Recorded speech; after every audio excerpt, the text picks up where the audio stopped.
Data terbaru yang dirilis Lembaga Survei Pusat Polling atau Puspol Indonesia menunjukkan belum ada satupun kandidat capres-cawapres yang berhasil menyentuh angka 50% plus 1. Pilpres 2024 pun disebut akan berlangsung dalam 2 putaran, di mana akan mempertemukan pasangan Prabowo Gibran dan Ganjar Mahfud. Lantas faktor apa sajakah yang membuat Prabowo Gibran dan Ganjar Mahfud berpeluang lolos ke putaran kedua? Dan siapakah yang paling berpeluang menang jika Pilpres berlangsung 2 putaran?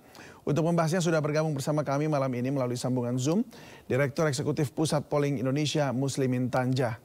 Selamat malam, Mas Muslimin. Selamat malam, Mas. Ya, terima kasih untuk waktunya.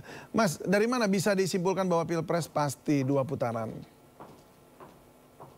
Ya, berdasarkan survei yang kami lakukan di periode 11 sampai 18 Desember 2023 menunjukkan angkanya memang elektabilitas masing-masing paslon saat ini belum ada yang mencapai 50%-an.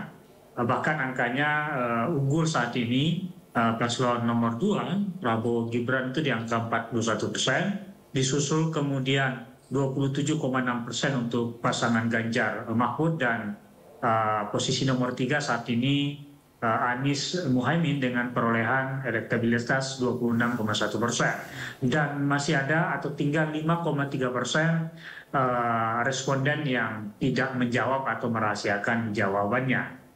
Dengan angka ini memang menunjukkan bahwa sangat sulit rasanya untuk Pilpres kali ini untuk 1 putaran, karena dengan undecided voters yang tinggal 5,3%, ditambah dengan tingkat kemantapan pemilih di pasangan nomor 1 dan nomor 3 itu sudah cukup kuat. Angkanya sekitar 70-an, 72 dan 73%. Artinya paslon nomor 2 harus bekerja keras untuk mendapatkan suara atau menggeser perolehan suara pasangan nomor 1 dan nomor 3. Dan itu tentu tidak mudah, apalagi angkanya baru menyentuh 41%. Dengan tingkat kemantapan yang tinggi dan waktu yang tinggal sekitar 40 hari, kami memprediksi bahwa Pilpres yang akan datang akan terjadi 2 putaran.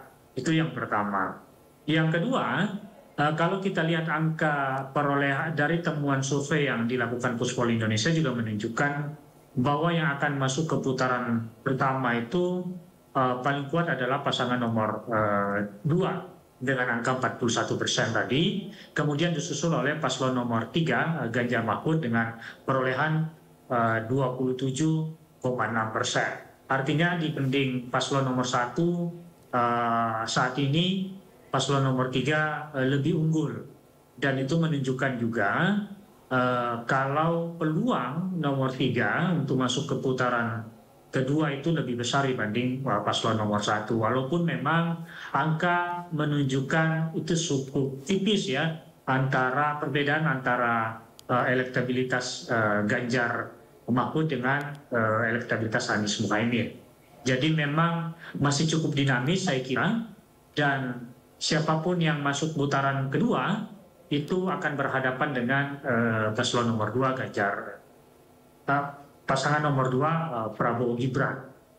Nah, lantas bagaimana kalau putaran kedua? Nah, survei kami juga menunjukkan, kami coba simulasi ketika 2 pasangan. Nah, angkanya menunjukkan bahwa ketika Anies Muhaimin berhadapan dengan Prabowo, angkanya 37 banding 51,3%. Kemudian kalau Prabowo bersandingan dengan Ganjar, angkanya 50,6 dibanding 39,8%. Artinya selisih antara Prabowo dengan Ganjar di putaran kedua lebih tipis dibanding kalau Anies yang masuk putaran kedua berlawanan dengan Prabowo Gibran.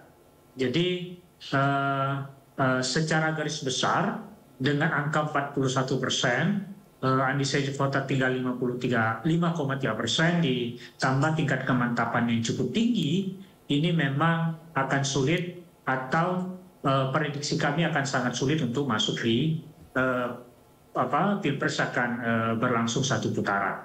Demikian.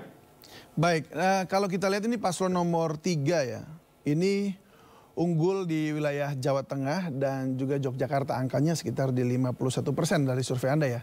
Padahal sebelumnya dinilai ini wilayah Jawa Tengah dan Yogyakarta ini sudah terbelah karena Gibran begitu. Nah, apa yang terjadi sebenarnya di sini? Ya, kalau kita lihat saat ini posisi di Jawa Tengah memang masih cukup solid ke Ganjar ya, di mana angkanya 51,8% dibanding Prabowo Gibran 31,6%. Ini menunjukkan bahwa walaupun Jawa Tengah di situ ada Gibran, saat ini Ganjar masih cukup kuat di Jawa Tengah, khususnya di plus kemudian Yogyakarta. Tetapi kalau kita lihat angkanya memang pasangan Ganjar Mahfud ini di Jawa Tengah harus berhati-hati karena Prabowo Gibran dengan angka 31,6% itu juga cukup bagus angkanya ya, dibanding misalnya pasangan Anies yang hanya 12,1% di Jawa Tengah dan Yogyakarta.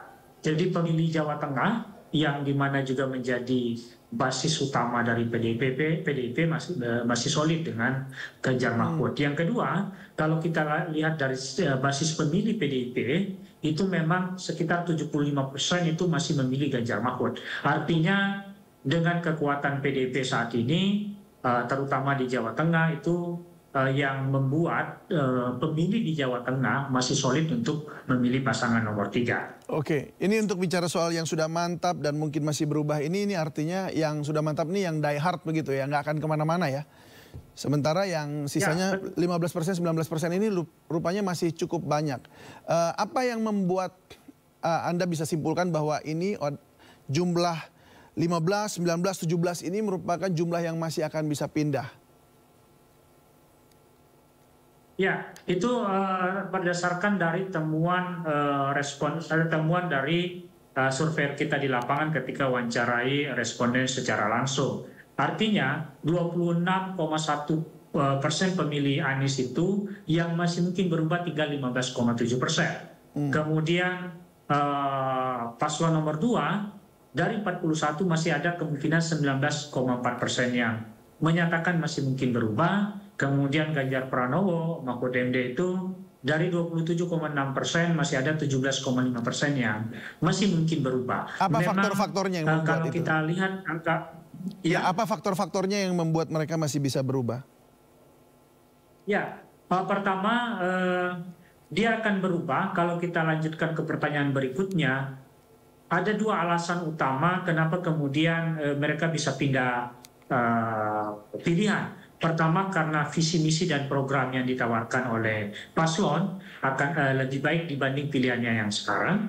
Kemudian yang kedua, tentang kepribadian atau track record daripada calon itu. Jadi mereka punya toleransi untuk memindahkan pilihan dari pasangan satu dengan pasangan lain. Tinggal menunggu bagaimana. Pertama mungkin karena penyampaian visi misi, terutama di debat, nanti cukup menentukan apakah swing voter di masing-masing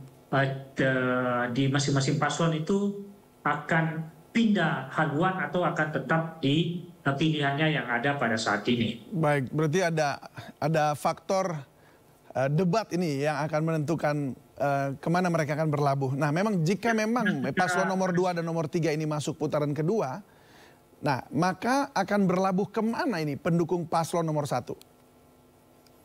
Ya, kalau kita lihat pergeseran suara, memang pemilih pasangan nomor 1 itu lebih banyak ke pasangan nomor 2 dibanding ke pasangan nomor pasangan nomor 3. Jadi kalau Prabowo versus Ganjar di temuan survei kami menunjukkan angkanya Prabowo itu menjadi 50,6%, artinya ada sekitar 10% pemilih 01 pindah ke paslon 02, kemudian ada sekitar 2,8%-an pemilih, ada sekitar 2% pemilih nomor 1 yang pindah ke, angkanya ada sekitar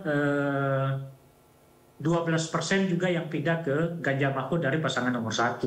Artinya memang pemilih nomor 1 dan pemilih nomor 1 itu sebarannya hampir merata ke paslon nomor 1 dan paslon nomor 2 dan nomor 3. Jadi sebaran suara Anies Muhaimin kalau kita lihat di simulasi dua pasang itu cenderung merata. Sekitar 10%-an ke Prabowo, 10%-an juga ke Ganjar Mahfud, dan masih ada sekitar 9,5% yang belum menentukan sikap. Walaupun angkanya memang Prabowo sudah 50,6%. Baik, terima kasih Direktur Eksekutif Pusat Polling Indonesia, Muslimin Tanja sudah berbagi bersama kami. Salam sehat selalu dan selamat malam. Sama-sama, selamat malam, salam sehat selalu.